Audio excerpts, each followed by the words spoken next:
Guys, welcome back to the channel. It's your boy Jason. This morning I'm going to be focusing on rehabbing and prehabbing my hip flexors and firing my glutes. I think part of the reason why I've been having a lot of lower back pain, well, you guys already know, is one, because of my tight psoas muscle, and two, because of my inactive glutes and not so strong hip flexors. So today I'm going to be working on firing those and just prehabbing, working on my mobility and just getting stronger. So what I'm going to be focusing on first is using my sklz resistance band. I'm going to be tying it around my thigh and just basically working on mobility.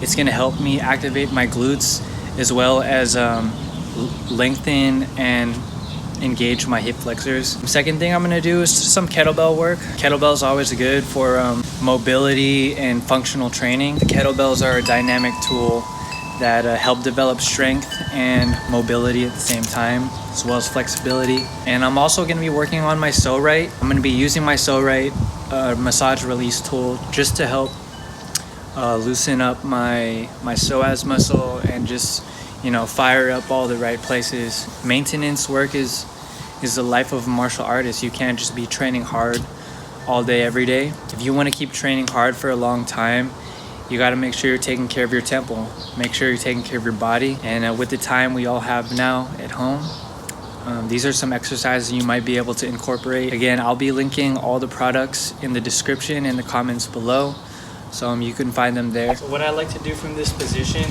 is, because this is pulling on my leg, what you want to do is avoid having a pelvic tilt like this.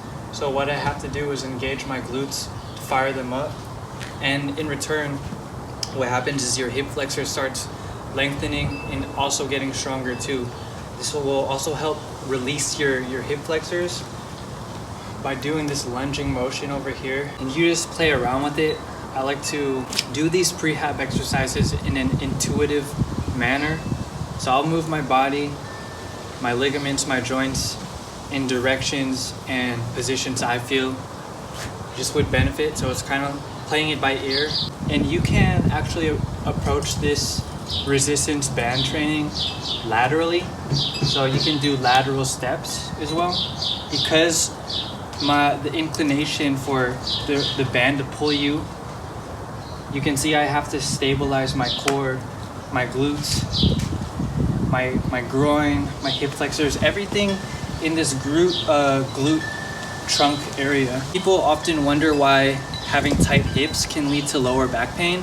And if you just think about this hip flexor muscle, this region over here, if you imagine the muscle as like a band, a rubber band, if the band is tight, okay, if there's a lot of pressure pulling down, you actually have connecting musculature from your hips, hip flexor, and your lumbar spine. So if the band is tight, it's literally pulling your spine down. That can cause nerve pressure. And a lot of that nerve pain you might experience is from tight hips, hip flexors, psoas muscle, not really due to your spinal cord itself, but the musculature around it. Those are tight. It's going to cause a lot of lower back pain. So the resistance band set that I bought, it actually comes with a belt too. So it has this loop over here, clip here, basically hook it on. And then you have the resistance. You have to use your core muscle to stabilize. Sometimes I like to just do lateral walks, keeping my knees bent, core tight, chest up. You can just practice positions, movements using the resistance band. So I think it's just a great training tool to have on hand, because if I exaggerate it, what the belt and the band are actually doing to me, it's pulling my hips out of line, my posture out of whack. So what I need to do is fire up my left glute and activate my trunk, keep my core tight so that I'm not being pulled out of place. So this is great to stabilize your stance, build balance, flexibility, and loosen up as well as strengthening up your hips. If I try to do horse stance and I'm not keeping my core and center engaged, I'm gonna be pulled back. So what I need to do is lift my pelvic floor up,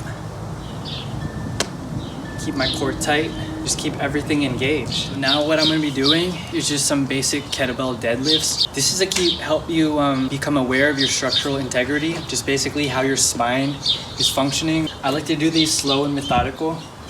I don't like to rush. You shouldn't get a heavy weight, just something enough to pull you down. So these kettlebells here, they're about 26.5 pounds, 12 kgs. So you just take a simple stance, feet out apart, toes slightly out, chest up, and you want to try to let the kettlebell go directly down. If it's too far forward, you're leaning too much. So and when you push up, you are actually firing the hip flexors here at the same time firing up the glutes. So one of the greatest and most functional exercises you can do is just farmer's walks. Basically, you take any object you would like. In this case, I have kettlebells, 2 arms, and you just walk down the weight, trying to keep good posture and core stability. I like to focus on my breathing, looking straight ahead, and being methodical with my steps. All right, so for now, the last thing I'm gonna do in this prehab mobility functional workout is to use my pso-rite. If you guys don't know what the pso-rite is, I had an earlier video on it. And it's a very powerful myofascial release tool that helps you reach the deep muscles called the psoas that are so hard to reach and that often cause lower back pain. So what I like to do first, just take a simple cobra and just wiggle my body. And there are a lot of concerns that this product is maybe too wide or too small for certain people, but honestly there's many ways around it. You just have to play around with the position. Again, some people get this and they feel like they're not hitting the muscle.